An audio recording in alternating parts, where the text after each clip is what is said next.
Away from that, the federal government says it is actively working to incorporate environmental law into the curriculum of law students and establish a tribunal dedicated to addressing wildlife trafficking and crimes nationwide. Minister of Environment, Balarabe Abbas, announced this initiative during an event commemorating the 2024 World Wildlife Day. Our correspondent, Uloma Oyimachi, has more details on this. Wildlife conservation is a dedicated effort to protect wild species and their habitats, fostering the restoration or preservation of natural ecosystems. In Nigeria, the conversation around wildlife conservation continues today as the Ministry of Environment, in partnership with prominent stakeholders such as the United Nations Office on Drugs and Crime and the Food and Agriculture Organization of the United Nations.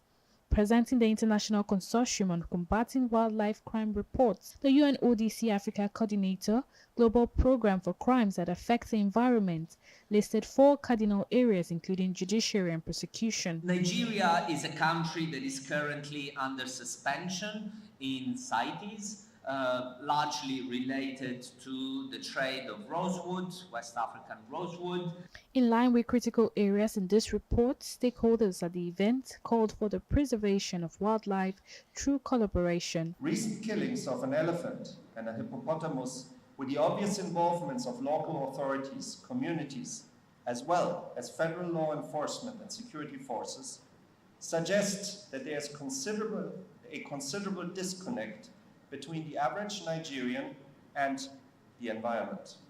A day like this, therefore, calls for us all to remind ourselves to take urgent need to scale up the fight against wildlife crime and human-induced reduction of species.